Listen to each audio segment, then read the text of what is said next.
Салом тамошобино, хуш омадед ба канали мо. Агар дар ёд дошта бошед, чанд рӯз пеш ман сообществам ба анаин расма монда. Кӣ мешиносад гуфта савол додаги будам. Бисёриҳо мешинохтиянд. Мана дар инҷо комментария. Масалан, Фарзона навистаги: "Я смотрю Гуаравитян, Манижет ҳам мешинохтиянд. Конечно, я тоже смотрю её блоги. Она позитивная, умная". Ҳамин духтаро бисёриётон мешинохтитон. Ман барои чӣ мондагӣ будам? Бекорба мондагӣ набудам ина. Агар шумо ҳамин шахса медидагӣ бошедон инстаграманда, медонитон ки рӯз 24 март якумин дарси онлайниша кушод. Анаин реклама аз онлайн урокаш. Будущее обретает смысл. Когда границы закрывают, она открывает новые. И теперь готова ко встрече с вами онлайн. Один из самых известных визажистов в мире, Гуаравитян, запускает онлайн-программу для всех, кто хочет стать профессиональным визажистом и продвигать свой Инстаграм. Все знания и техники, собранные Гуар за ее многолетний опыт, помогут новичкам и экспертам выйти на новый уровень. Найти себя, заниматься любимым делом и наслаждаться жизнью. Это то, что вы можете позволить себе прямо сейчас. Меняйте свое будущее, не выходя из дома. Онлайн.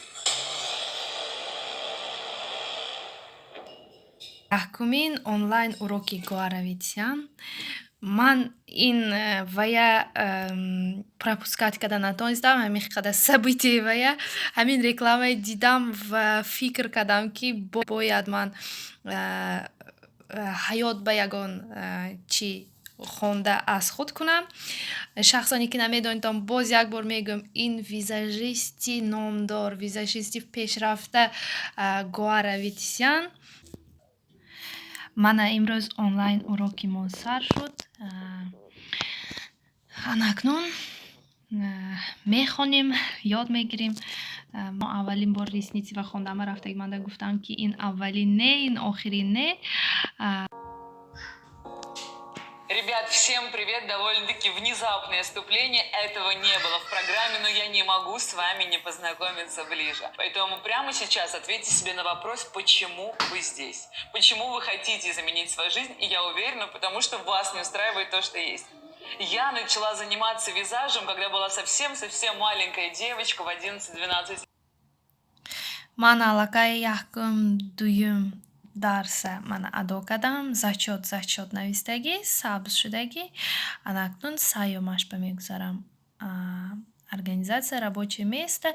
Инҷа ҳозир 30 ҳафта мана дарсам ҳаст. Приветствовать. Дарси сеюм сар шуд. Интернети ман барахлит кадост. На моей онлайн-программе Beauty Space. Ура! Мы начинаем. Надеюсь, что вы тоже рады. Тамошобино, ман имрӯз магазин гипноз рафтам. Магазин косметика вай, магазин профессиональной косметики. Ҳамон чизҳое ки ба наращивание ресниц лозим буд, боз харидам. Ҳоли кам буд ё бисёр, кам хел мехарам. Ин одноразовый просим, барои клиентҳо истифода мебарам. Одноразовая шапочка, одноразовая салфетка ва боз мана хел миҷаҳо гирифтам. Лампа гирифтам ва ба шумо ҳозир мефаҳмонам ки ман ина номаш планшет барои чӣ истифода мешавад. Ин аз фирма Барбара. Планшети двухполосный, яъне манаи хел дустумаш аст. Ман манаи халакаш дорам, як дона, як қатор гӯем. Ҳамаи миҷаҳое ки мо мечаспонем, миллиметраш ҳар хел мешавад. Ман ба шумо ҳозир нишон медиҳам. Мана ин 8 миллиметра миҷа. Инаш бошад 13 миллиметр. Мана ин ду заёза данаш. Барое ки мо вай накунем, барое ки мо хато накунем, мо ва нами халак калонка нависагӣ. Мана ин коғазаш биам нависагӣ, неки хеле майда. Мана нигаред. Агар сахт аҳамият надӣ, вай мешавад. Метавонӣ чӣ кунӣ? ҷоша иваз карда фисони, баъд вақте ки ту миҷа мечаспонӣ ваяш рост намешавад линияш. ин миҷа барои ин планшета барои ҳамин истифода мебарем. баъд гуфтанд ки чӣ хел мечаспонӣ миҷа, гуфта як вай савол додан. мана масалан мана инҷанда ҳозир калон карда нишон медиҳам. Якта миҷая мегирӣ ва якта миҷаи шумова мечаспонӣ. дидесадед? ҳозир бо мегирам якта миҷа гирифтам. якта ҳамон клиента якта миҷаш ба якта миҷа мечаспонӣ. аввал ина клей ба тар мекунӣ. клея ки вақте ки тар кардӣ, баъд миҷава бурда мечаспонӣ.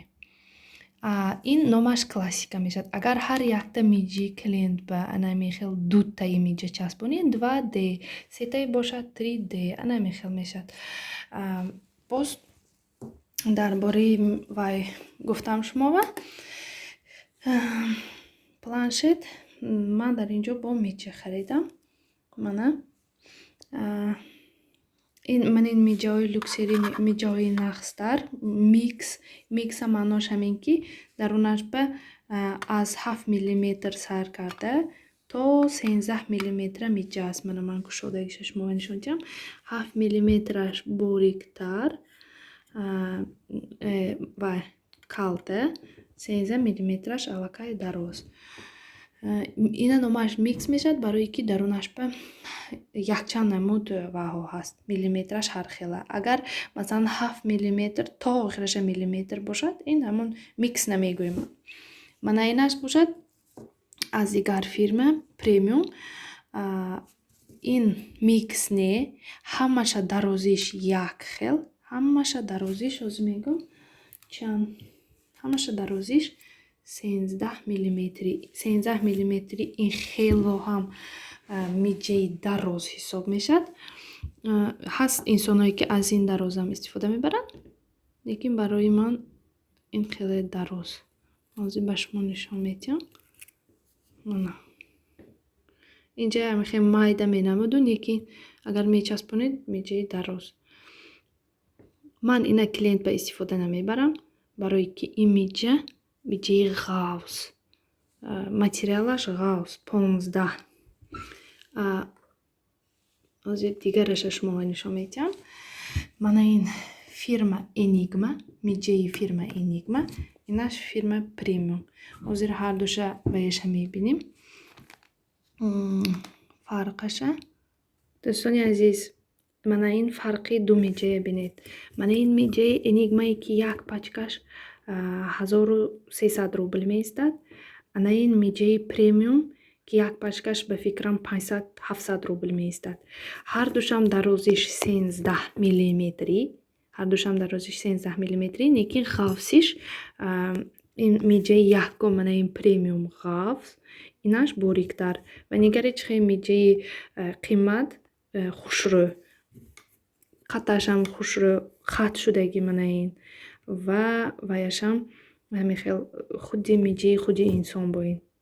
гарчанде вай бошадам искусственӣ бошад ҳам. барои ҳамин вақте ки шумо ҳамин хел ваҳова меритон ороиш ба, ягон вақт арзонаша вай выбор накунитон, чунки арзонаш всё-равно ваҳош ҳамон чизҳое ки истифода мебарад арзон, ман ҳамин хел качестваш фарқ мекунад. дар бораи светилник нагуфтам. ин светилника ман аз магазини Любими 279 рубл ба гирифтам. мана ин хел светилник. мана инҷаш, мана ин хел рост меистад. гуҷоватонед, ина ҷумонда метонед. ва ин ҳам симки кор мекунад, ҳам батарейки кор мекунад.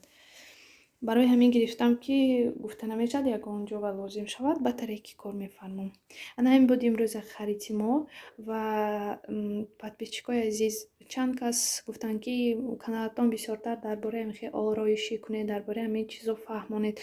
қаламу ҳамин хел чизоя кадомиш нағз, кадомиш вай гуфта гузаред гуфтанд.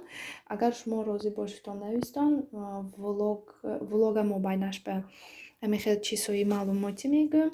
ва нуфта намонад, ки ман пеш аз ин видео як видео тамошо кардед, ман визажистива хонда истодам, онлайн курс ва ин курси нарашвиния тамом кардам ва ҳафтаи оянда ба курси архитектура биравӣ, яъне қош, краска кардани қош ва чидан, боз ламинирование биравӣ, яъне ламинировать кардан. Ана ҳамин курса омӯхтан ба мерам. Хайр, раҳмат, ки то охир тамошо кардед. Дар паноҳи худо бошед. Фикрҳои шуморо дар комментария интизор ҳастам.